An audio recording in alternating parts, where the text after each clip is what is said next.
Chris, just could you sort of walk us through why now, how this all went down? It's a bittersweet day, right? That Mikko is a decorated player for us. He's an elite winger in this league, and so it was a tough few days, but we just felt the timing was right. And when the last few days, it kind of came together, and we decided to act yesterday. But it wasn't without a lot of serious thought, I can assure you of that. Was it just a few days ago that it kind of went from negotiation to now we're going to move in this direction? Yeah, I'm not going to get into sort of the month by month, week by week chronology of it. I think it was just a tough business decision here for us, and we just felt that the pieces we got, it made sense to strike now. What do Necas and Drury bring to your team? Well, I think, Marty Necas, he's been around the top 10 in scoring this year, but I think it's his age is a big part of that. He fits in with his speed. He's certainly a top 6 talent. Whether he has another bump in his game, with the way we play, we'll see. I think Jack is hopefully that 3C that we've been kind of to look for. We've been, it's no secret that this will improve our depth. Jack's a gritty, competitive guy that I think our coaches will use on the penalty kill. We think there's another bump in his game offensively as well, and it's no secret that we've not been the best face-off team the last number of years, and I think that's an area he'll help us for sure. So just looking for him to be a gritty, competitive guy and play a two-way game. Do you see this, Chris, as the first of some other moves that you can make because you've maybe freed some things up? Well, I think we're always sort of looking to get better. Certainly over the next few weeks that won't change. I think obviously there's a little more bullets in the draft pick cupboards and some cap space. So it's not easy to make trades in this league, as you guys know. So, but we'll continue to look, and if something makes sense, then we'll certainly strike. It's exceedingly rare for a team in its championship contention window, to trade a player like Mikko Rantanen. Why do you think this is going to work out and you'll remain a championship contender? Look, these are tough decisions. There's nothing done in a vacuum. Mikko earned the right to be an unrestricted free agent, and he's 5 months away from that. So you got to make these hard decisions. The player has to make them, and the club has to make them, and that's what we did. And getting 2 cost-controlled assets was important. That we felt we got the top 6 guy and a good bottom 6 guy, and away we go. How do you feel the room will handle losing such an important piece?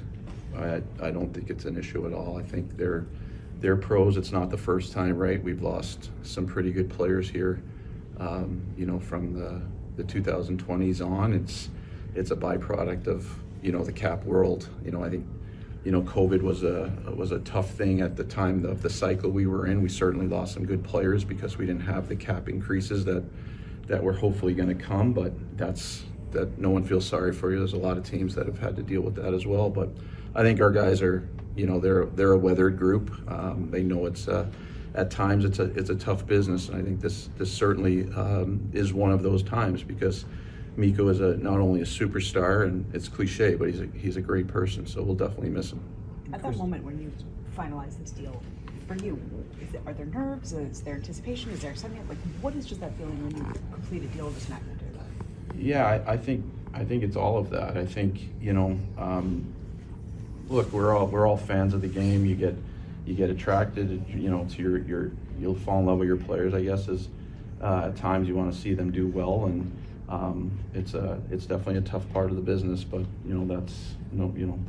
that's the job. So you got to feel like what you're doing is best for the logo and best for the team, short and long term, and you try and marry those things together, and you make the best decision you can. You open up a bit of cap space. Gabe's been skating a bit more lately. Has anything changed as far as his status goes?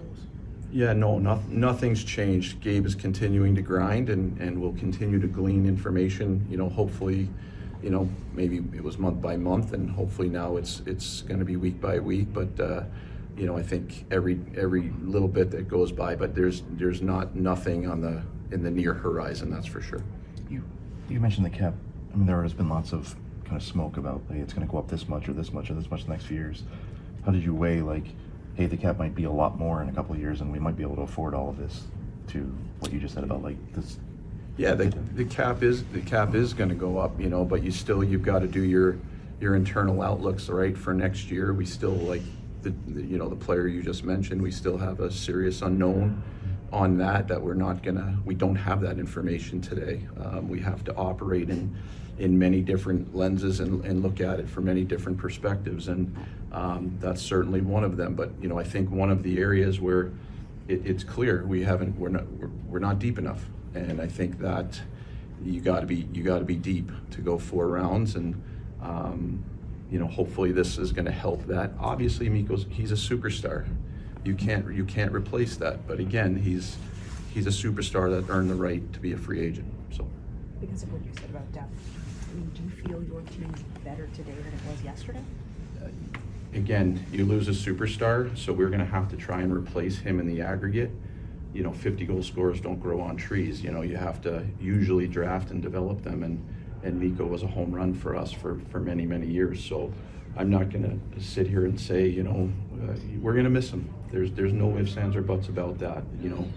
So now we look forward. We're super excited to be able to get, a guy like who is top 12 in the league in scoring, who's 26, and what we feel is an emerging player in Jack Drury, who's cost controlled moving forward. I think we're going to have to do it in the aggregate, whether down the stretch and next year, and we'll go from there. But we'll continue to still look to improve the group, because we're going to have to do it, like I said, in the aggregate. Time for a couple more, guys. It just was draft. I mean, he's mostly been playing wing, but do you guys view him as a wing, or is there potentially he could play behind Nate?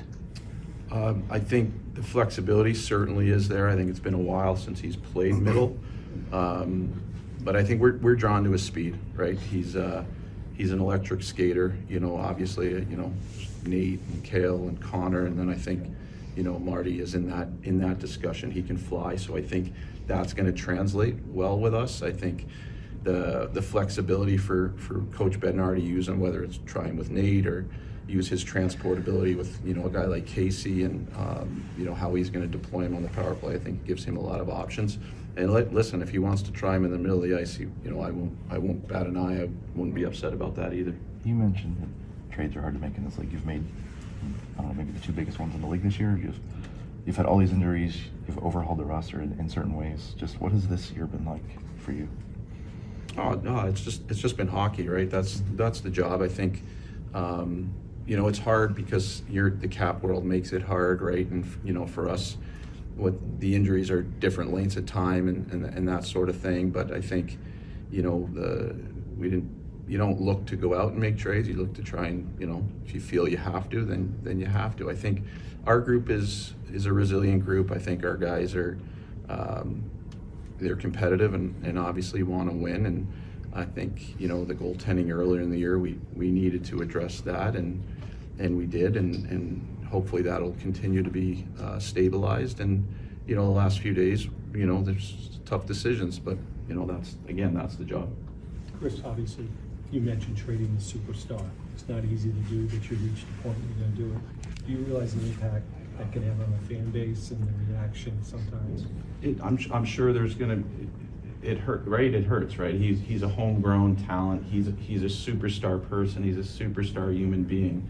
I think that's sports, right? And it's we're going to talk about it. People are going to talk about it. I'm sure there's, your heartstrings, right? Get tugged, and that's why we all do this. And so yeah, I mean, it'd be lying if I'm like that, right? He's that good of a hockey player, and it's going to sound cliche, but he's a superhuman being. This wasn't he had the UFA card, and we felt this was what we had to do. Okay, thank you, Chris. Thank you. Thanks, Chris.